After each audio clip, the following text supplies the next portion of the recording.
Welcome to the Hands-On Business Podcast, the place you come to get tips, tricks, and advice on growing your business. Now, as you know, I wanted to create a place where you can hear business leaders like yourself discussing systems and processes that they have used to help catapult their own growth in their business. Now, I focus on getting people onto the show who are actually doing it, not just talking about doing it, so you can get real actionable takeaways which you can then implement into your own business.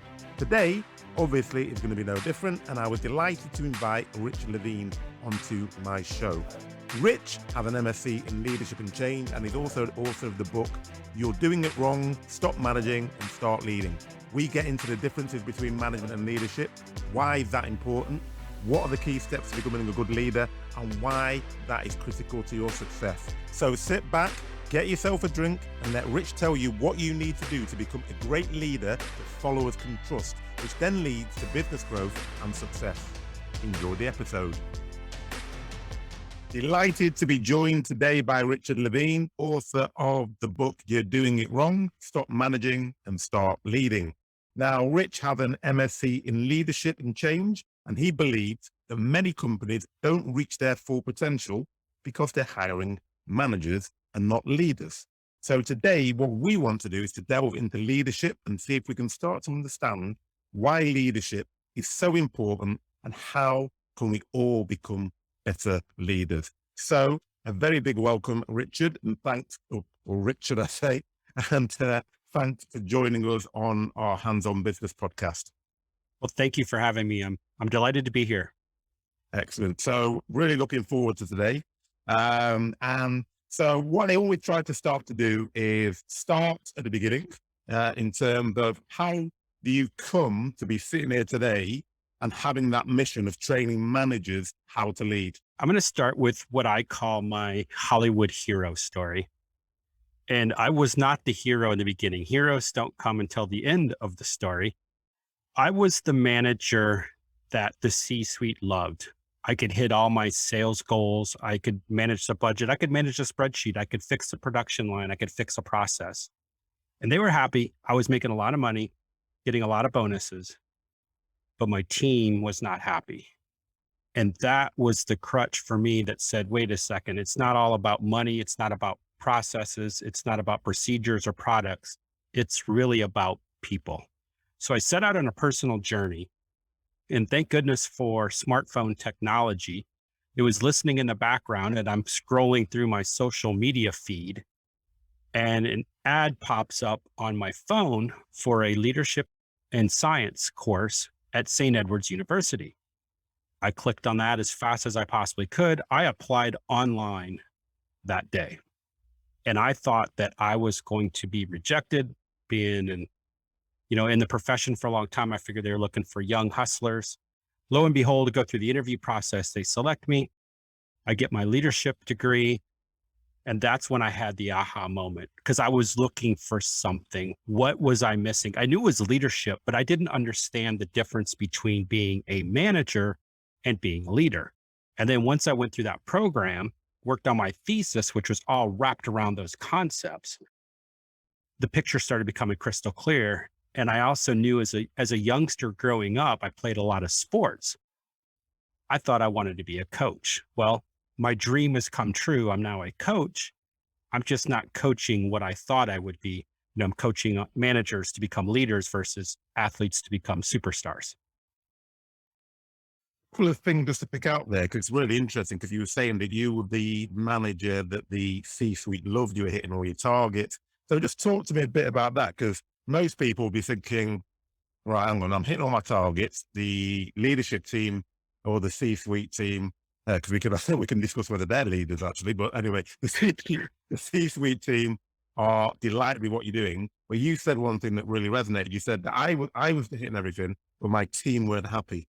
So just talk to me a bit about that, because actually some people in those positions would be thinking, doesn't matter. that they might not be happy, but they're doing what I need them to do to hit all my figures. So let's carry on. So what was it that made you have that feeling that you need to do something different? It was the people connection and learning and starting to understand that those lives, those people that are working for me, were there because they were doing same thing I was trying to do, put a roof over their head, have a bed to sleep in, and food on the table. But I also had a mentor tell me that if you help enough other people get what they want, they in return will help you get what you want. I was getting what I wanted, but I wasn't doing it in a manner that was prudent to them. I was telling them I was falling subject to some of my own, what I call my leadership pitfalls. I was caring more about my product. I was caring more about the process, the procedures, the profits than I was about the people. And I had to flip the script, if you will, and start caring about the people, because people don't know how much you care until you show them how much you care about them. And then once you make it about them, now they're willing to help you get what you want. And that took a long time. It was a hard lesson for me to learn. And it started out by having an open door policy and me learning how to be a leader on the fly. And I started opening my door, and I would tell people in a meeting, I'd tell my team, I had a division, I had about 8 managers reporting to me. And I finally told them, I said, look, I need you to give me feedback. If you don't tell me what I am doing that you do not like or approve, I'm going to keep doing it because you haven't put up any resistance to me. So if I have a habit that you don't like, if I say something you don't like and actually you don't agree with, you've got to come tell me. And that also took some discipline on my side, because now I'm asking for feedback. I'm opening myself up and becoming vulnerable. And what happens when we get feedback is usually our brain goes into fight or flight mode. Somebody's attacking me. They're telling me that I'm doing something wrong. And then you go into self-defense mode, which gets ugly in a whole nother way. But I had to be vulnerable enough and composed and disciplined enough to say, okay, I asked for this feedback. They're giving me what I asked for. Now it's my job to take it and go figure out how to fix it. And sometimes it was simple as saying, okay, I don't understand what you're saying. The next time I do it, can you stop me dead in my tracks and say, you just did it? Now I've got context. I have the example. Everything's going around. Because it's a lot of times it's hard and a lot to ask your followers or your employees to tell you as the leader what's doing wrong. In so many organizations, I too was one of those. I was put into a leadership position of authority. Hey, you've got the title. I mean, I had title of vice president for a while. I have title general manager. I had a different manager titles. Every time I had an authoritarian title. But just because I was a manager and has given authority does not make me be a leader. And get into that, because that's a really interesting thing. There's just a couple of questions I wanted to pick out of that. Firstly, how did you know that they weren't happy if you were hitting your target? So how was that manifesting itself? Just with a few tips so people can get an idea of how they can identify these things. It all started with having conversations with everybody and starting to have one-on-one meetings with them. And those one-on-one meetings in the beginning were brutal, but I set them up and said, we're going to have one-on-one meetings. And it got to the point where I had to keep studying how to do a one-on-one. And at the beginning, I thought it was as simple as me asking them for feedback. Hey, how's it going? What's going on? Give me all the information. I found out it takes more than that. Hey, how's your family? What'd you do this weekend? Is there anything you want to share? I don't know all your hobbies. What are your hobbies? And then all of a sudden, as soon as I started showing them I cared about them, we started having conversations about them and their families. And then I was able to start picking up on things, on what made them tick, what made them happy. And I realized that me pushing them to sell an extra 100, whatever it was we were selling, wasn't what was motivating them. It was their families. It was their hobbies. It was what they wanted to do outside. So as soon as I got to that point and said, all right, and here's the thing with one-on-ones, you've got to have a one-on-one. If you set it on the calendar, pick your cadence. Is it once a week? Is it twice a month? Is it 3 times? Whatever. But never miss a meeting. If you cancel a meeting with your employee, what's that tell them? In my book, it says, hey, I'm too busy for you. And if they cancel back, it's like, whoa, wait a second, something's going on. I better go have a conversation with them. So it instantly builds trust, because now we've got this standing meeting and you start having some accountability that goes back and forth. So inadvertently, I created accountability with my team because they knew we were going to have conversations. But instead about being how many, where are we at on the budget? Where's the new process? What's this new product? It was about them. And then that came second. And we were able to take our sales team from being one of the best in the region to being one of the best in the country. And what happened is we started having all employee meetings and getting everybody to buy in. We started doing weekly meetings. I called them the weekly coffee talk. It was no longer than 20 minutes. I had somebody from a different department help me run the meeting every week. So we got people to participate, and we told everybody, here's what you guys have said you needed. Here's how we're going to give it to you. Here's the tools we've given you to help you with your, whatever it is you're doing. And then we come back and say, okay, now here's where we're at. Here's where I'm at from a corporate standpoint on where we need to get the numbers. And we had a plan, and we laid that plan out, and we kept covering it. But it was just having that common goal and all of us working on it together. We were collaborating, not cooperating. So I think longest story ever for you, but I think the story is it's cooperation and collaboration. We were collaborating. Cooperation, the dominant person wins. The person with authority wins. Hey, I need you to do this. You cooperate by doing it. If we're going to collaborate, now it's a whole different game. I'm open to letting you give me your feedback and opinions on how we can do things better. Yeah, it's interesting because I often use the term, and I've heard it used that, I'm very agnostic in terms of where the ideas come from, where the progress comes from. We just want to work together to progress. And I think that's what you're saying in terms of that collaboration versus cooperation, rather than me almost planting the seed that this is what I want to do. So I want to convince you to actually support what I want to do, as opposed to, no, well, this is where we're trying to get to with the team. We've agreed. How do we do it as a team? And it's really interesting what you said, because it sounds simple, because what you're talking about is about simply developing a relationship with somebody, developing a relationship with your team, and then speaking to them as human beings that you're interested in. Because if you're interested in what they're interested in, they're interested in what you're interested in, and then you can work together. But it seems, although it seems simple, as it's what we're going to talk about, there's not that many people that actually do it effectively, which is. I was one of them. I was just as guilty. If you would, let me give you another example. Yeah. And I'm going to take this example. You said you wanted to help your listeners understand the difference. I'm going to take this example from a recent podcast. So I've been listening to your podcast every morning. I get up, I go out and I run. I've been listening to your podcast along with a couple others. And I believe you had a gentleman on the show by the name of Dr. John Oda. Correct. I believe, Yes. not too long ago. Well, let's talk about Dr. John's podcast from a different perspective. Let's talk about it from my perspective, the old way versus the new way. So the old way, I would have taken Dr. John's advice was, hey, I just listened to this awesome podcast, and here are 9 things that we're not doing well that we're going to do. So let's go get going on this right now. Okay.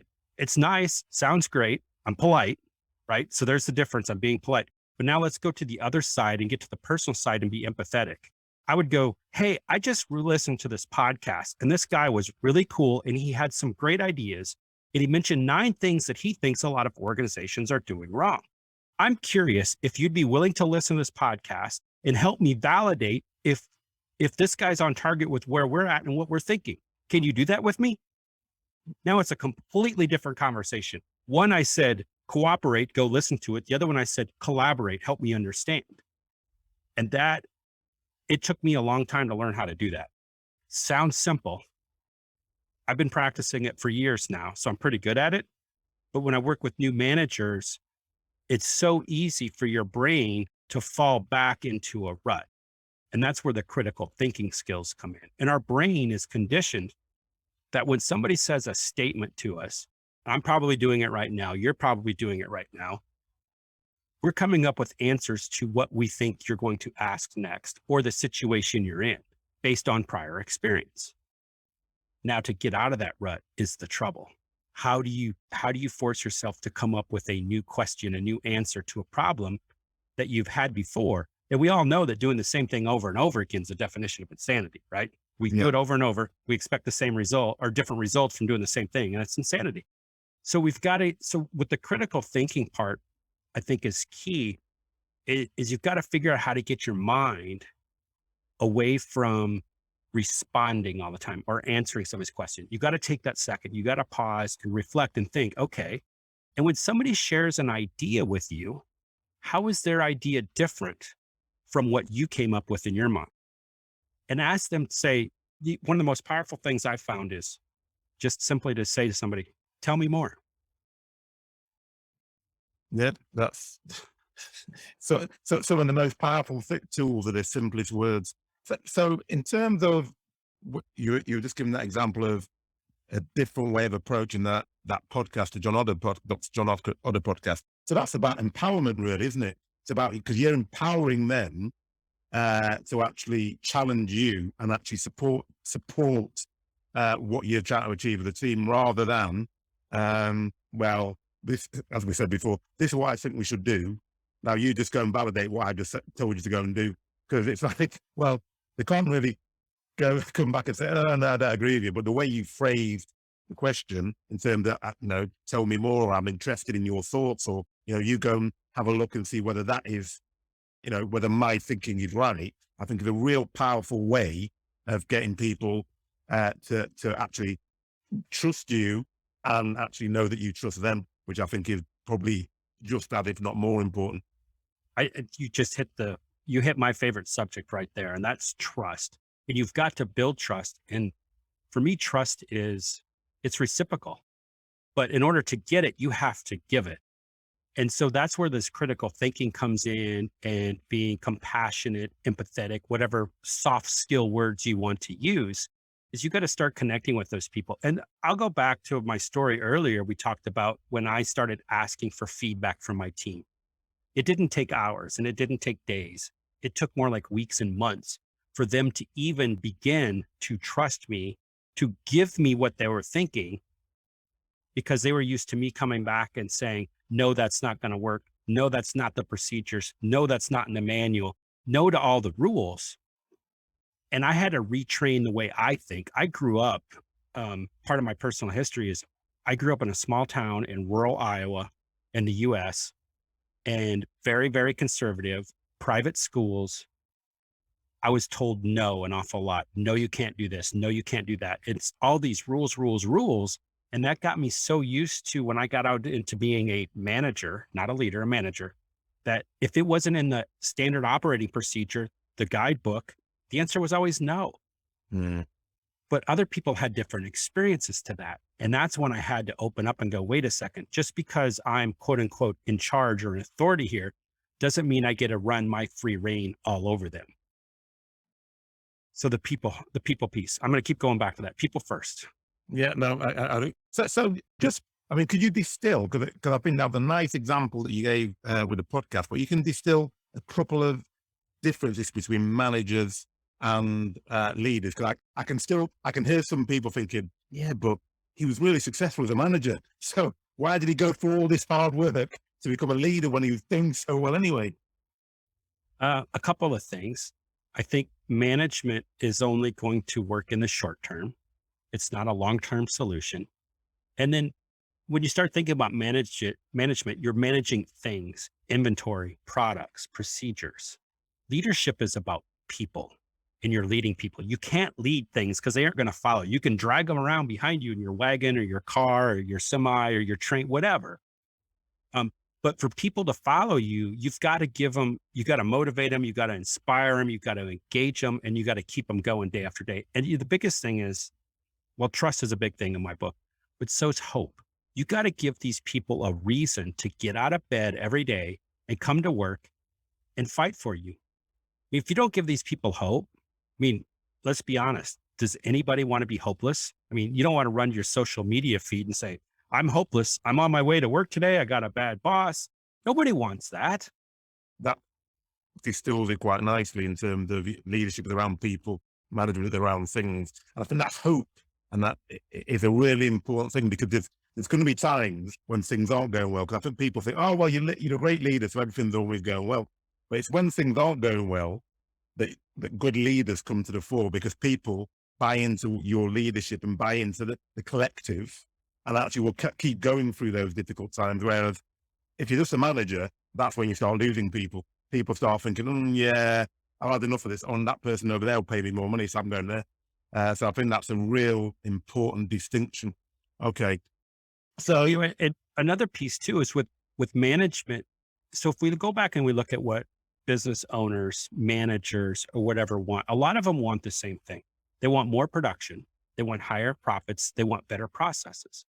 And what they usually do, for the most part, my experience has been, is they go after those and they try to fix all those things. Okay, we need higher production.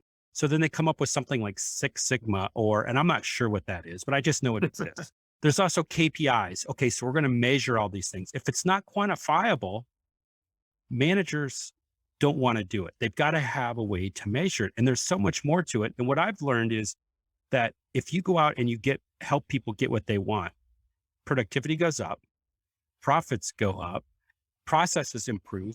How does a process improve anyway?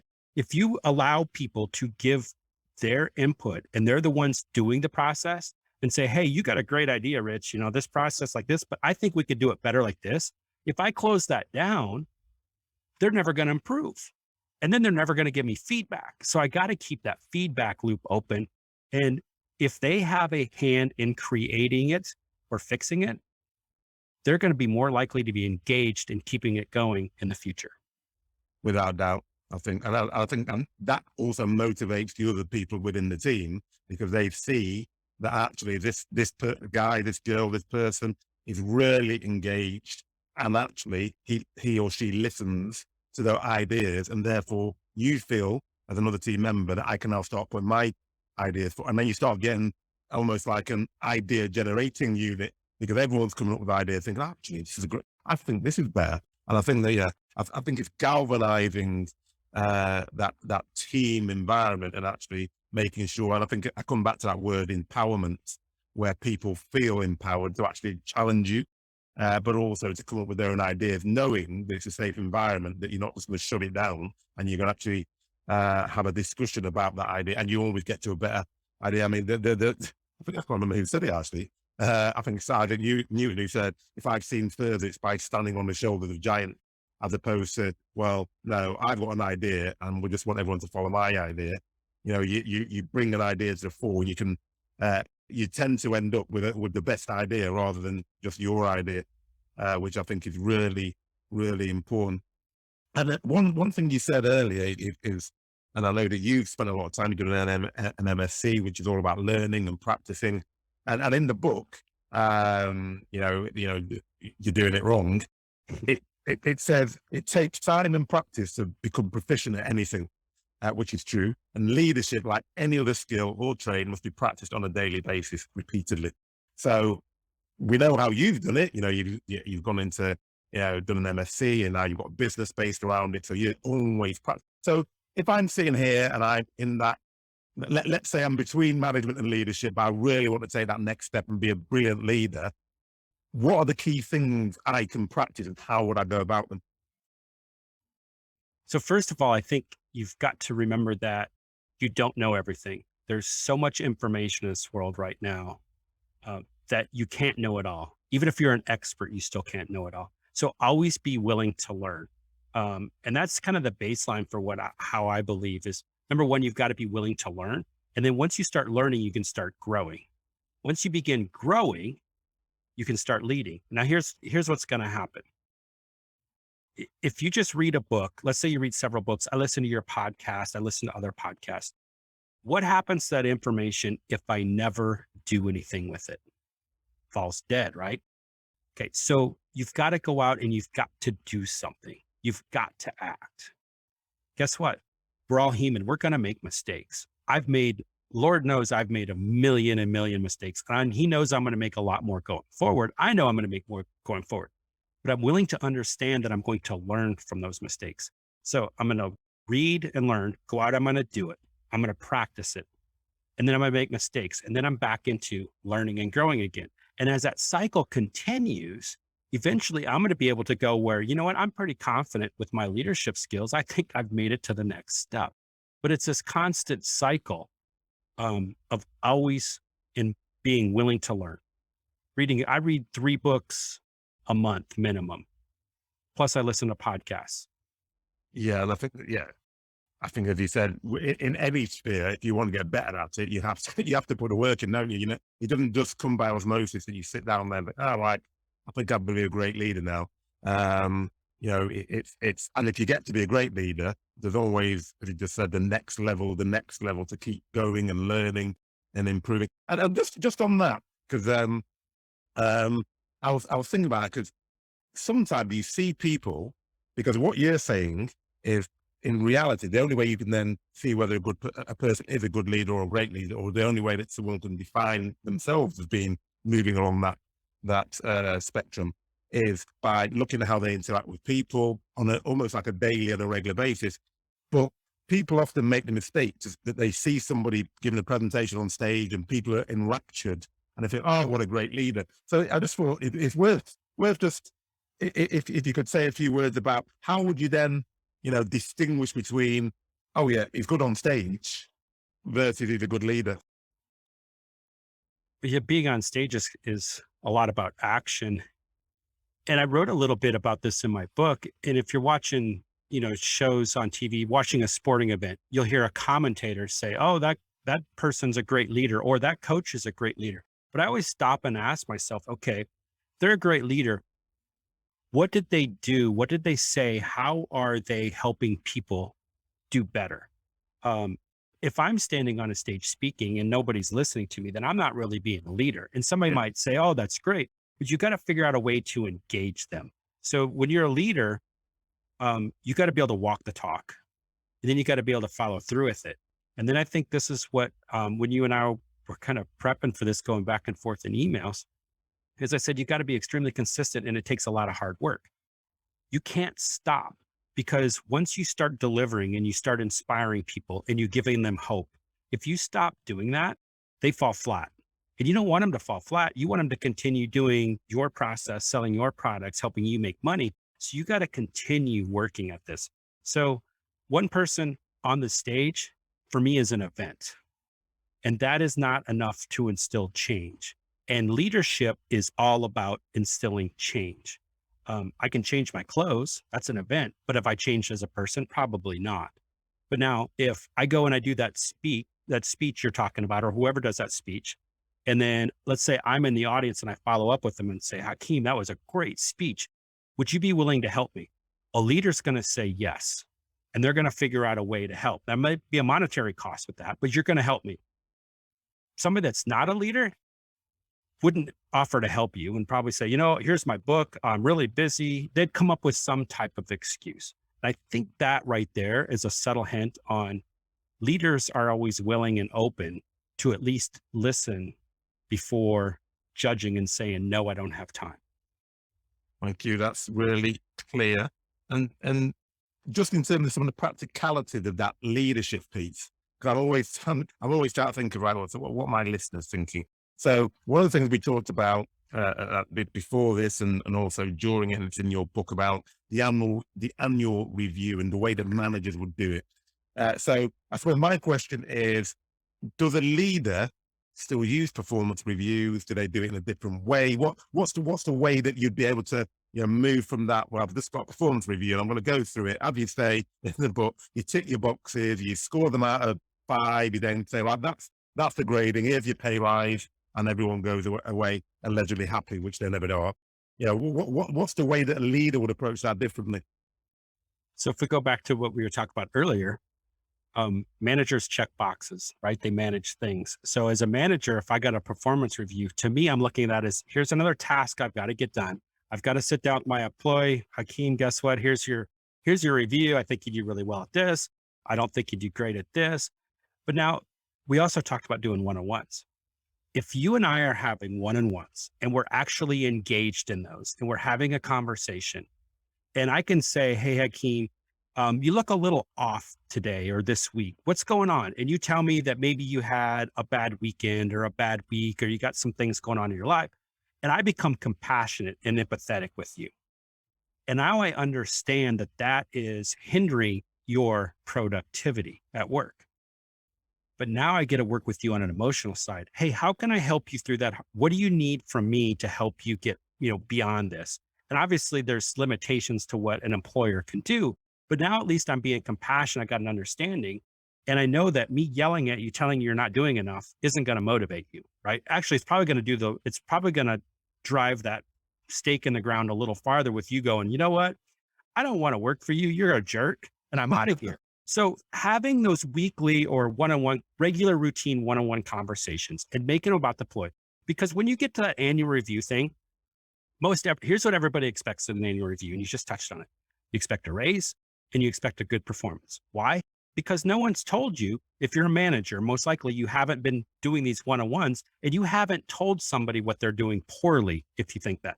But I'm also a big believer in leading from strengths. Hakeem, what are you good at? What do you bring to this team? And then taking those strengths and getting you out of what you might not be as good at and getting you into something where you excel. It doesn't mean I have to change your title or your role. I mean, your position. I just might have to change what you're doing every day. Now, if I start hitting what makes Hakeem tick, Hakeem's going to help the rest of the team start ticking. The rest of the team's going to go, holy cow, we got somebody in here that cares about us. Then when the annual review comes in, it's not a scary situation for me as the manager. Now I'm a leader, and you as the employee, and we get to collaborate. We get to have fun. We get to talk about it. You know what? And if we've been honest and sincere with each other and we know exactly where we're at, if the business is doing really well, yeah, I should be able to give you some money because guess what? You helped me get to where I want. Now, if the business isn't doing really well and you and I have been having that conversation, say, you know what? This pandemic I've come from the automotive industry. This pandemic has really had, it's put a strain on the inventory. And you know what? Things just aren't where they used to be. So we're going to have to sit tight for a little bit, but what can we do to work through this? Now we're collaborating again. Yeah. So it's effectively, it's about catching people doing things right. And that's what you're talking about, the strength, as opposed to trying to find fault in people, which is obvious often what people do in the praise. Oh, well, yeah, you're good at that. I'll brush over that.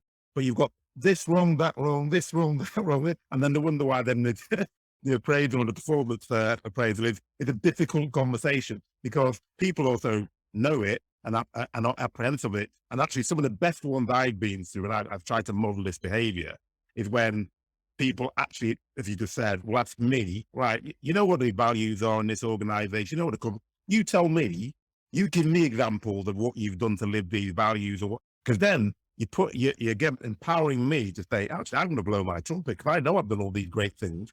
So you go into that meeting quite positive because you had a conversation, as you said, because you do it on a regular basis as well. So there's no surprises because you've been talking all the way through the year. So if there is an issue or there's an area that needs to be improved, you've already probably dealt with it.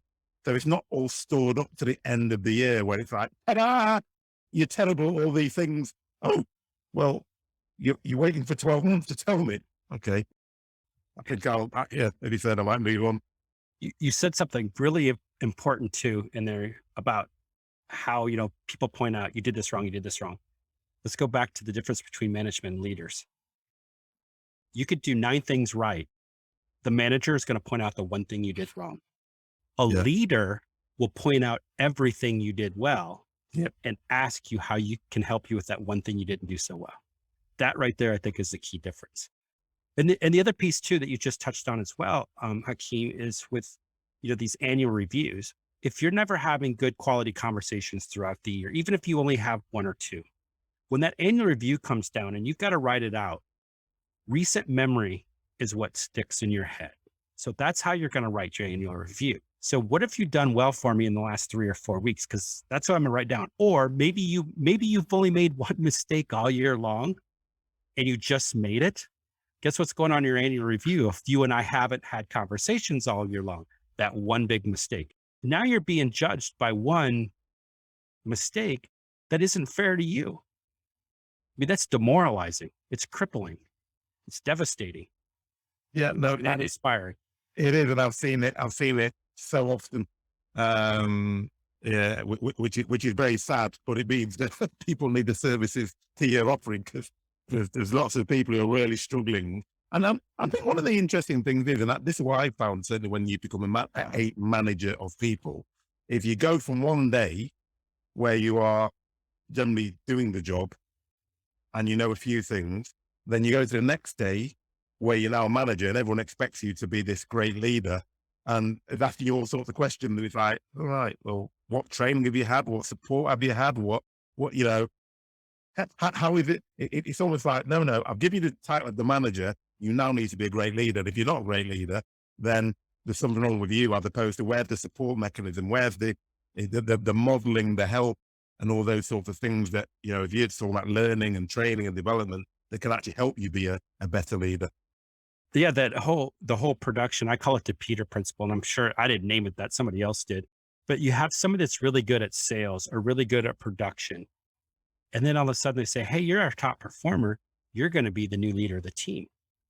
They might not even want to be the leader. I mean, so where have these, just because it's quantifiable is why somebody wants to say, hey, you got the highest numbers. We're going to put you in charge. Here's what I look for when I was going through, and I still haven't perfected it scientifically yet, because I'm big into the science side, but I would go and I'd hire people for production. And I would watch the ones that would come out of the gate super fast, just killing it. And then 2, 3, 4 months into it would start falling off because I knew they were no longer being challenged. It was obvious that they could still perform, but what was missing from it? So I'd still go and start having conversations. Hey, we're building widgets and you used to build 50 widgets a day. Now your production's down to 25. What's going on? Oh, I'm just not challenged. Find out what it is, what motivates them. And those people I've found, believe it or not, are usually the ones that are looking for that next challenge. Now, does that mean they're going to make a great leader? No, but they might be willing to learn about the skills that it takes to go and do it, because they want to be, once they've mastered something. And let's be honest with you, if we're working in production, working on an assembly line, doing the same thing over and over all day for years, it's pretty monotonous, pretty boring. Now, some people are made to do that and they don't want to be messed with, but your highest performers do not necessarily make your best leaders.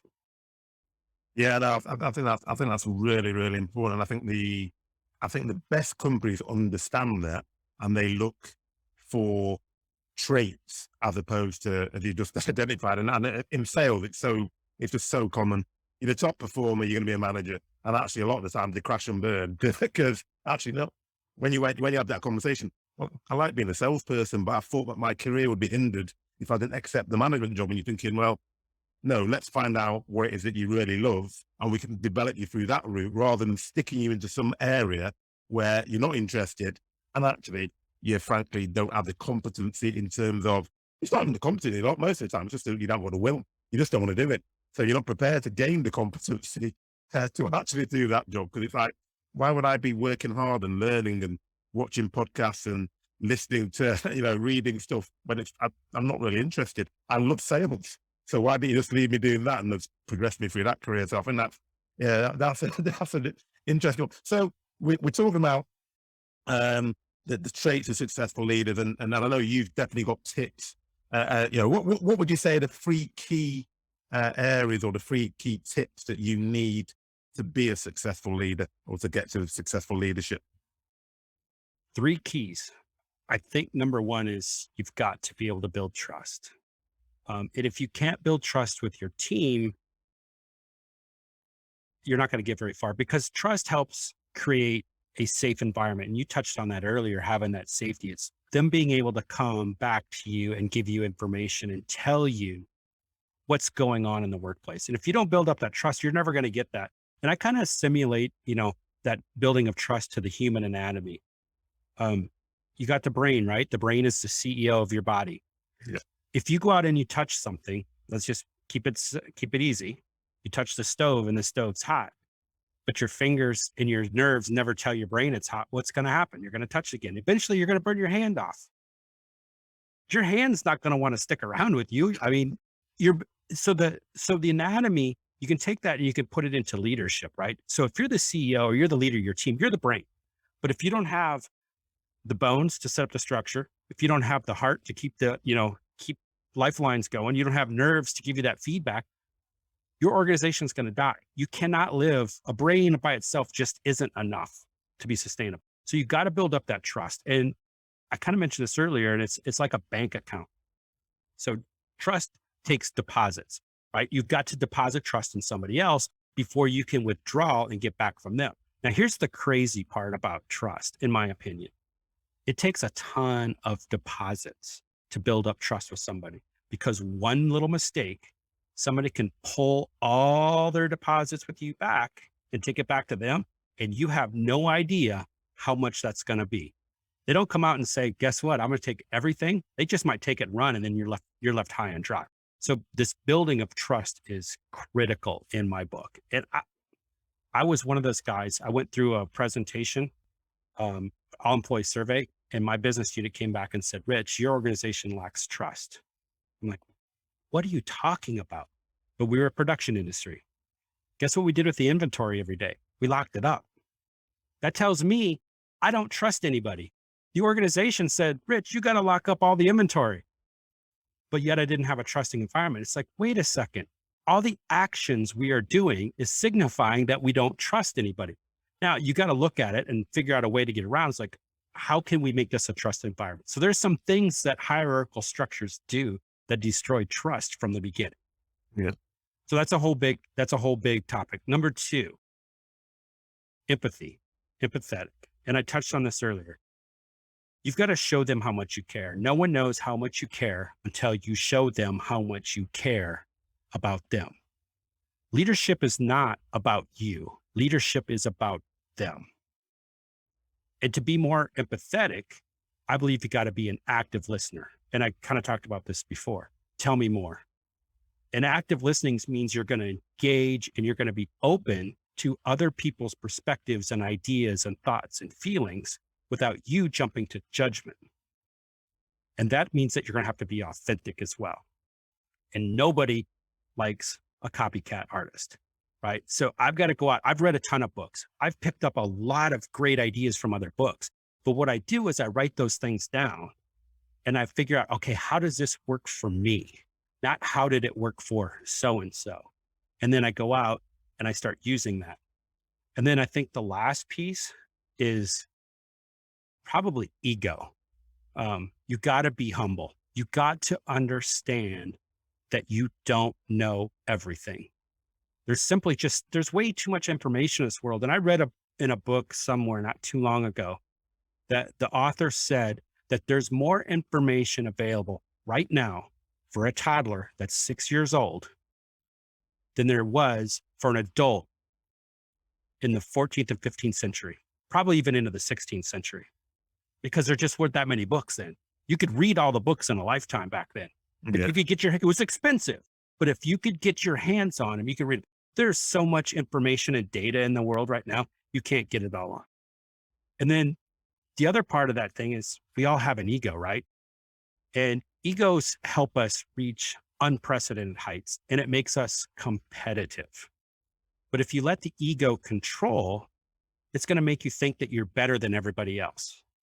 And remember, leadership is about people. And if you're going to be a leader, you can't be better than everybody else. There has to be somebody out there that is as good as you or better than you. And I believe that putting those people on your team is part of the key. I want to hire the smartest, the brightest, the best, because they're not a threat to my existence. They're survival for me. They're going to tell me things I never knew before and go, wow, we're going to go somewhere. And then the last piece on the ego side is ego destroys culture. When you have a big ego, it's going to be difficult to make the appropriate decisions because your ego is now taking over. You can't think rationally anymore. And ego also gives you the tendency to be impolite, selfish, interrupt others. You know, when I said active listening, you got to be quiet to actively listen.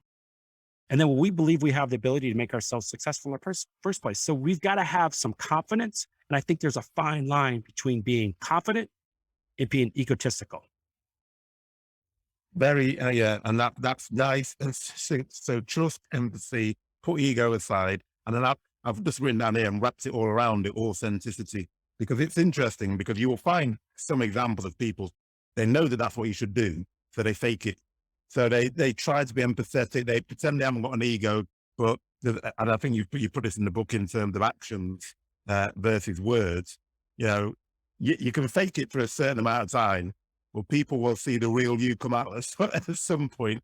And you can't keep if you've got an ego and it overpowers you, it will come out on a regular basis, as opposed to saying, "Oh yes, well, I'm very humble and I'm really interested in what you've got to say, but let's do it my way."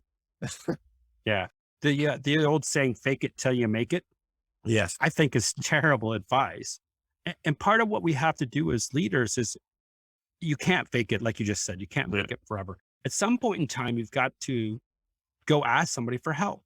There's nothing wrong with going out and finding somebody. And here I am, a leadership expert. I can't even count them. I probably have 7 or 8 mentors that I use on a regular basis. So here's my one advice I'd give people. Go out and create what I call the personal board of directors. Don't tell these people they're on your board of directors, but go build friendships with them and start having one-on-one coffee meetings with them or Zoom calls, what have you. Just start reaching out and engaging with them and start learning from them, asking them different things. Tell them you got a problem. Hey, I'm working on building a new business plan. I'd love to get your ideas. Would you be willing to share me? So now if you have 6 or 8 of those, you're going to get probably 12 different opinions because they're all going to have different ideas. But then you start taking all that back and you start laying it all out. And you got all these different people. Now, here's the other key I do. So I'll just flat out tell everybody I'm 50 years old. So I'm smack dab in the middle of the century. I have people on my board of directors that are younger than me. And I mean significantly younger than me. I got some millennials that are in their late 20s, early 30s that I rely on heavily. Why? Because they're the future. They are what's coming forward. So I go and ask them, hey, I just talked to my old professor from university who's, he's a baby boomer. You're a millennial. I need to hear your side of it. Now you've got 2 contrasting opinions and you can try to find something that's going to work for you versus just having one mentor. And if you only have one mentor, you're only going to get one opinion. So go build that personal board of directors. Yeah, no, and I think that I always, not always, but I often relate things to sports, and you're into your sports as well, and when I look at top professional sports people, they don't sit there saying, "Well, I'm at the top of my game, I know everything, so I'm not going to have a coach, I'm not going to have a mentor, I'm just going to keep doing what I'm doing." The top ones are always improving. That's why they become the greatest of all time, because they're constantly getting better, even when people are coming through. And I think what you just said there about the humility. You have to be humble if you're going to ask people who, have just come into the business or have come into the business and are a lot younger than you. Because a lot of people think, "Oh, no, hang on, I'm 50. How can that young whippersnapper give me any advice?" Which means that you're not really looking to improve or get better. Because I always say to you, and I've seen it work very effectively, the people that progress the best are the ones who take the advice from where it best comes from, not just because it comes from a person who's older than you, more mature than you. Because that is definitely an ego thing. Because it's like, "Oh well, yeah, I can take advice from him or her because she's got 20 years experience on me."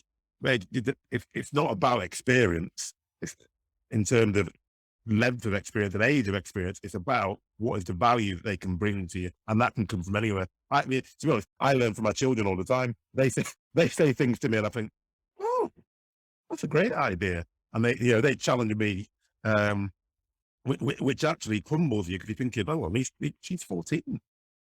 And she's telling me that what I've said is, actually, Daddy, I'm not sure that's right." And you think, "What do you mean it's not right?" And she'll explain. And I think, "You're right, actually, it's not. I'm going to change on the basis of what you said." Okay. So those are the key things that you think for good leadership. The converts, and I think you mentioned it. What did you call it? You called it your leadership pitfalls, I think, at the beginning. Yes. So hit me with some of those leadership pitfalls that people should be avoiding.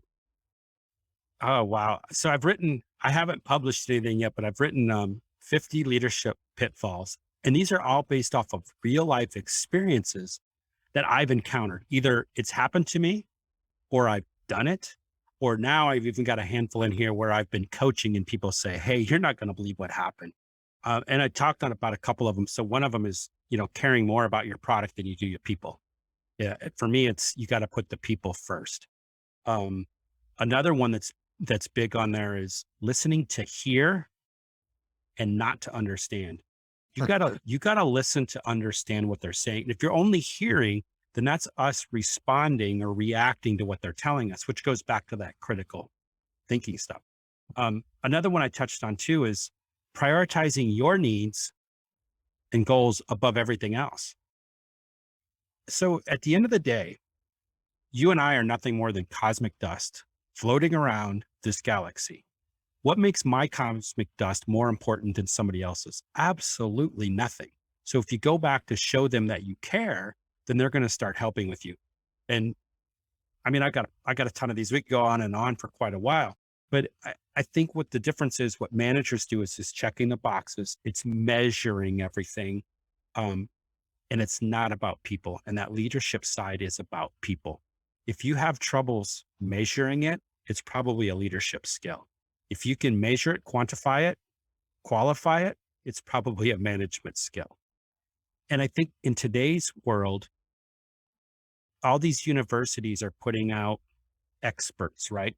They're putting out accountants, they're putting out engineers, they're putting out, black belts in Six Sigma. Where's the leadership? Where is the human element in this thing? Because that's what really needs us. And so I studied in sociology as my undergrad, and then my grad school work is behavioral science for leadership. So it's all about people. We're tribal by nature. Human beings are tribal. Now, if I would have said to you, we're community by nature, everybody goes, yeah, we're all community. But think of a tribe. How do they survive? They all know their role. They all know how to help each other, and they're all doing it for the good of the tribe. And that's how they survive. And that's how they think. And that's what I try to instill in these teams I coach. Look, you're a tribe. You've all got to work together. And you all got to understand your role, because then you survive. Divided you fall, tribes, you're going to survive. And that's what it by telling people that it's tribal, uses a different word, and it gets them thinking differently. Because everybody thinks community, they think, we've used the term community so loosely in our language, and a town is a community. No, it really isn't. But we've kind of used it. Same way we've mixed up manager and leader. So many people say manager and leader are the same. No, they're not. And I used to be that guy that used to say, oh yeah, if you're management, you're a leader. And people would say, oh, you got great leadership skills. I didn't know what skills I had that made me a leader. I had to go out and learn and go, oh, snap. That is a leadership skill. Okay. And here's the other thing too, that I want to share with people. I was always a nice guy. I've always been a nice guy. I've been polite. I've been well-mannered. Doesn't mean I wasn't a jerk. Okay. So you can be a jerk and be a nice guy. That does not make you be a leader. So I had to learn how to, because people would say, Rich, that's just flat out mean. You're a jerk. I'm like, all I'm doing is trying to get the process done. I'm just trying to make more products. I'm trying to get more money, but I didn't care about them. So you start caring about people. And that's how I removed my self-proclaimed jerk title. And you go talk to people since I went through my master's program, like, Rich, you're a completely different person. It's like, yeah, I finally get what makes this world tick and how we're going to survive going into the future. Because the pandemic, with this, I don't know, you can call it whatever you want, the great reshuffle or the great resignation, people are changing. Why are they changing? People don't quit jobs. People quit bosses. Mm. Yeah, and I think it's, I always say to people that if you want to go into a leadership position and you don't enjoy working with people, and you don't enjoy developing people, and you don't enjoy, as you said, collaborating and delivering through people, go and do something else. Because, I've seen so many people who, I want to be a leader or a manager because, I get more money. I can, it's kudos. I've got a badge and that, I've got a better site. You think, that's not the reason to do it. If you love working with people and delivering through people, you'll do well. And that's why I always have to focus on how you're going to do things, and those things will get done. If you're just focusing on what you want to do, and then you're just using people, because effectively you're using people in that circumstance to get what you want. People can see through it, and they can say, oh, he's just passing through, isn't he? He's doing what he always does. He's gonna scorch earth policy, then he's gonna move on to someone else, then scorch earth, then before to something else. So I mean, we're coming to the end, Todd. I need to get a couple of extra questions. You said in your book that leadership is an incredible challenge. So why do you think it's such a challenge? Because, as we talk here, it seems like common sense. And as I often say, common sense actually, unfortunately, isn't that common. But it's, it is a challenge. Why is it such a challenge? Because it just seems to me like, well, it's obvious what you should be doing if you really want to enjoy what you're doing and deliver those great results, but people don't do it. I think you just touched on it right there with what you said before and all the things you have to do. And a lot of people think that leadership or a manager title is about the more money. And I think they get the wrong things. And it's difficult because you're responsible for that life, for that livelihood of that person that's under you. You've been empowered to take care of them, whether it was through authority or because you've become a leader. Now it's your responsibility. It's like raising a family, right? You don't raise your kids to be good kids. You raise your children to be great adults in society. We need to look at leadership as the same thing. We aren't raising employees to be good employees. You're not going to get anything out of them. They're going to quit. You got to treat employees how they can become the best leaders in the organization. Now, here's the thing. Everybody's going to say, Rich, not everybody can be a leader. Aha.